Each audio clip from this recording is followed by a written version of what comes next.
Ja, willkommen zu einer weiteren Dev Diary und ja, heute sitzt mal wieder ein altbekanntes Gesicht neben mir, der liebe Timo. Grüß dich, Timo. Hallöchen. Und ja, aufgrund von Nachfrage und eurem Feedback, was wir natürlich immer sehr begrüßen, haben wir uns gedacht, dass wir jetzt zukünftig wirklich noch mehr auf die Entwicklung bei uns in Dev Diaries eingehen werden. Und deswegen habe ich mir auch mal den Timo geschnappt. Und Timo, woran arbeitest du gerade? Was wollen wir heute den Leuten zeigen? Ja, es ging, wie du schon sagtest, darum, dass die Leute sich gewünscht haben, ein bisschen mehr früher aus der Entwicklung zu sehen. Ja. Und den Wunsch wollen wir heute mal ein bisschen erfüllen. Wie ihr seht, sind wir hier am guten alten Ostbahnhof. Was ihr schon wisst, ist, dass wir hier dann rechts abbiegen demnächst für euch mit der Linie 142. Was ihr noch nicht wisst, ist, dass wir auch links abbiegen, aber nicht demnächst, sondern in relativ weiter Entfernung. Also das wird noch eine ganze Weile dauern. Ja, das ist ganz wichtig. Aber ja, dadurch, dass wir so früh dran sind damit, wollen wir euch das dann doch mal zeigen. Genau, ich denke, das freut die Leute. Genau das ist es, worum es auch in Dev Diaries gehen sollte. Und du hast gesagt, ja, wir gehen hier jetzt weiter links. Warum gehen wir da links? Was genau hat es damit auf sich? Also Linie 142 ist ja mittlerweile bekannt und das hier wird dann die Linie 147. Okay. Dazu können wir uns dann mal ein bisschen was einblenden. Wir haben halt bisher quasi die Splines hier aufhören lassen. Die ganzen Straßen hier sind halt neu. Die liegen jetzt auch eigentlich schon eine ganze Weile. Dann kamen ein paar andere Sachen dazwischen, wovon wir noch nicht sprechen können. Okay. Und jetzt aktuell bin ich hier wieder dran und lege hier jetzt die KI quasi. Das ist so der zweite Schritt nach dem Straßenbau. Also diese ganzen schönen Splines und so weiter und so fort. Und wenn das da ist, dann fangen wir mit Ampeln an. Das heißt ganz kurz, also hier sieht man einfach mal, wie der Prozess ist, wenn eine neue Linie entwickelt wird, was die ersten Schritte sind. Du hast gesagt, was wir jetzt heute zeigen werden, hauptsächlich ist der zweite Schritt. Und wie du schon gesagt hast, auch wenn wir das heute zeigen, es wird noch eine ganze Weile dauern, bis das überhaupt dann wirklich fertig ist. Darauf wirst du oder werden wir auch noch dann später mal eingehen, was dann vielleicht auch noch die weiteren Steps sind, nachdem du das hier fertig gemacht hast für deinen Teil. Und so, dass man einfach auch sieht, dass da eine ganze Menge Arbeit drin ist und wie lange das eigentlich wirklich dauert. Genau. Und der Grund, dass das halt auch stellenweise lange dauert, ist halt natürlich, dass da unterschiedliche Leute dran arbeiten. Mein Part ist dann halt in der Regel das Straßenbauen, die KI-Splines legen, die Ampeln, die Haltestellen schon mal vorbereiten. Das können wir auch gleich vielleicht nochmal machen. Das habe ich nämlich noch überhaupt nicht hier gemacht. Okay. Und dann ist das für meinen Teil eigentlich erledigt und dann übernimmt jemand anderes. Und da sind dann die fleißigen Leute von der Gestaltung dran, vom Häuserbau. Okay. Um dann halt den ganzen Rest, den ich nicht gemacht habe, dann hübsch und für euch spielbar zu machen. Sehr schön. Das gehört ja auch dazu. Natürlich, klar. Na genau, also ich hatte dann halt hier jetzt die Ampeln vorbereitet. Was dann sehr schön hier sichtbar wird. Das sind dann die ganzen einzelnen Schaltzeiten hier. Das muss man so ein bisschen mit Liebe schätzen. Dann am besten einmal im Probebetrieb durchlaufen lassen. Und in der Regel dann meistens 2-3 Mal noch ein bisschen nachjustieren, weil die KI sich dann natürlich doch nochmal anders verhält, als wenn man das sich vorstellt quasi.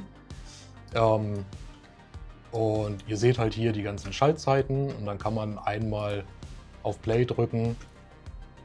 Und jetzt würde die Ampelschaltung, die ich mir ausgedacht habe, also nicht ganz ausgedacht, ich habe sie natürlich auch so ein bisschen mit Kartenmaterial verglichen, so dass es alles logisch ein kleines bisschen Sinn macht. Klar. Aber da steht halt keiner mit der Stoppuhr von uns und sagt, ey, in dieser Richtung 15 Sekunden, dann der nächste aus der Richtung, 10 Sekunden und so weiter und so fort. sondern das ist alles so ein bisschen Pi mal Daumen und mit ein bisschen Glück und so. Okay. Ja, wenn das alles geklappt hat und alle Ampeln schalten, alle Fußgänger schalten, nichts bleibt hier schwarz oder rot, dann kann man quasi einmal in den Play-Modus gehen und sich das Ganze einmal mit der KI angucken, was dann, ich hoffe, nicht allzu lange dauert, bis sie lädt. Ja, währenddessen es lädt, nochmal ganz kurz, Leute, möchte ich auf unsere Modding-Editor-Tutorial-Serie auch auf YouTube hinweisen, die ich ja auch mit dem lieben Timo fortführe. Und wem das Ganze interessiert, vor allem auch jetzt im Hinblick auf das Bauen von Ampeln zum Beispiel, da haben wir in der Vergangenheit schon wirklich ausführliche Tutorials zu gemacht. Das heißt, wem das interessiert, wer da gerne auch mit Hilfe unseres Modding-Editors für der Basta auch vielleicht eigene Maps bauen möchte, zum Beispiel wie auch ganze Ampelsysteme etc., der kann da gerne mal auch vorbeischauen. Das werde ich jetzt hier auch nochmal einblenden. Ja, genau. Und wir haben auch schöne Beispielmaps vorbereitet, in denen auch sehr viel grundlegend Schritt für Schritt erklärt wird. Da müsst ihr dann keinem Videotutorial folgen, sondern könnt euch in eurer eigenen Geschwindigkeit so ein bisschen da durcharbeiten. Sehr cool. Ja, also es sieht so aus, als wenn hier erstmal grob alles funktioniert. Fußgänger sind rot, wenn Autos grün haben, ist immer vorteilhaft. Sonst gibt das Verletzte.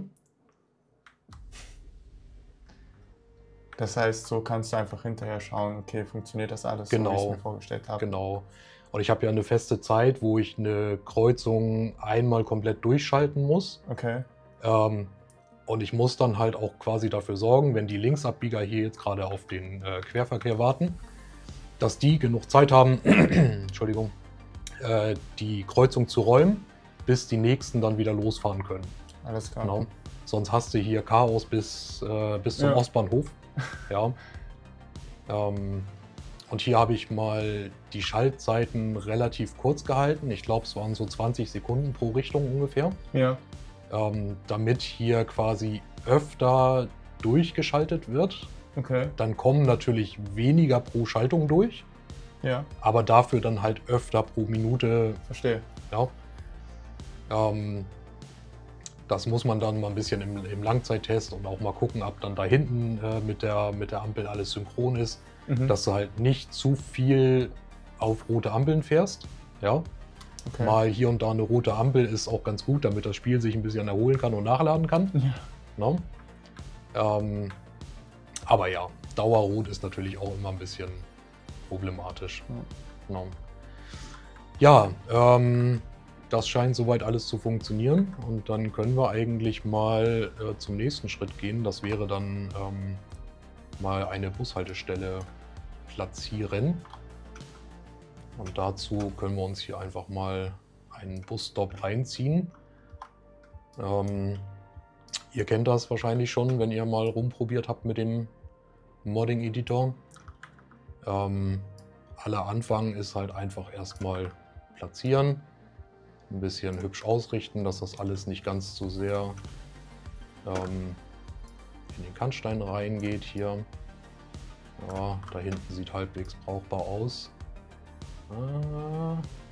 So vielleicht. Und standardmäßig ist hier noch dieser runde Wartebereich an. Das ist da, wo die Fahrgäste dann halt einfach auf den Bus warten. Wenn ihr euch dann die Details dazu holt, dann könnt ihr das umschalten auf die Box Waiting Area. Wenn ihr das macht, dann könnt ihr die zum Beispiel mal ein bisschen weiter nach vorne schieben. Wäre natürlich sinnvoll, wenn die Leute alle so ein bisschen in der Nähe warten, wo sie dann auch einsteigen und nicht erst 20 Meter hinlaufen. Dann kann man das alles so ein bisschen in der Größe machen, wie ungefähr die Leute stehen würden. Ja, und dann geht es eigentlich nur noch darum, dass ihr dem Ganzen einen Namen geben müsst. Das habe ich großartig vorbereitet auch. Und in der Regel gibt es halt mindestens eine Richtung oder einmal die Richtung und einmal die Gegenrichtung. Und da müssen wir halt ein bisschen aufpassen. Dieser Stop-Index, der darf nicht zweimal dasselbe sein für die gleiche Haltestelle. Okay. Das heißt, wenn wir uns jetzt, nicht ganz so schnell, wenn wir uns jetzt die Haltestelle nochmal nehmen und die Gegenrichtung machen, muss der Stop-Index dann halt zum Beispiel die 1 sein. Ja. Okay. Sonst findet die Routenführung hinterher einfach nicht die richtige Haltestelle zu eurer aktuellen Route, sondern denkt halt, dass beide dafür zuständig sind. Mhm. Ja, das dann mal grob gemacht. Ich habe dann hier jetzt schon als Vorbereitung für das Hübschmachen hinterher quasi, wenn ich hier durch bin, schon mal grob so ein paar Mauern gesetzt, so ein bisschen diesen Grabenpark, der hier zwischen den Straßen ist, schon mal so ein kleines bisschen angelegt. Vereinzelt stehen auch schon die richtigen Gebäude. Aber viel so in diesem aktuellen Zustand stehen halt einfach noch irgendwelche Gebäude im Weg, die halt früher als Sichtschutz dienten, damit ihr hier nicht zu sehr reinluschert. Okay. Genau. Das hier alles ist halt altes Zeug, das kann dann irgendwann weg, wenn die richtigen Gebäude da sind. Ja, und mit den richtigen Gebäuden und Haltestellen kann man dann halt auch so die endgültige Ausschmückung machen. Parkende Autos, Straßenschilder, alles, was da so dazugehört, Mülleimer verteilen und so weiter. Das kommt dann alles noch. Also aktuell ist es wirklich, wie du auch am Anfang gesagt hast, sind das die Anfangszüge und da gehört einfach dann noch viel mehr dazu, viel weitere Schritte, die dann auch zum Teil andere übernehmen. Genau. Also das ist halt auch so ein bisschen so spezialisiertes Arbeiten hier bei uns. Also mir kannst du keinen Gefallen tun mit Ausschmücken zum Beispiel. Das ist nicht meins. Ja. Ich mag so ein bisschen eher dieses technische halt, Ampeln, ne? KI-Lanes.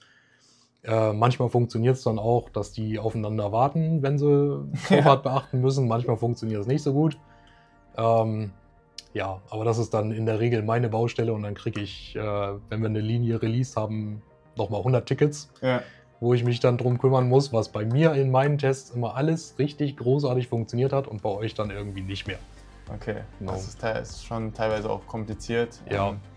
Und ja, jeder nutzt einfach seine Stärke, sodass wir das dann auch schnellstmöglich bauen können. Genau. Aber es dauert natürlich eben seine Zeit, das kann man nicht vermeiden. Klar, und dann kommen natürlich auch wieder andere Sachen dazwischen, dann muss mal wieder ein Bus gemacht werden.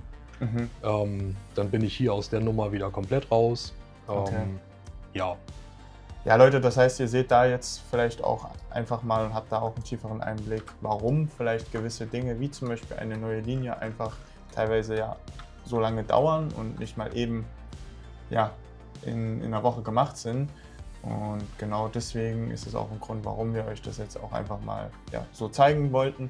Und ich denke, da habt ihr, wie gesagt, einfach mal einen guten Einblick auch bekommen. Und was ich auch noch spannend finde, ist, dass wenn man es mal genau nimmt, wenn jemand jetzt mit einem Modding-Editor arbeitet, eigentlich so gesehen sehr, sehr ähnlich mit den Werkzeugen, mit dem Programm an sich arbeitet und vorgeht, wie du es machst. Genau dasselbe eigentlich. Also wir enthalten euch da nichts vor, außer die Busse im Moment noch, bis das Busmodding dann mal irgendwann kommt. Ja.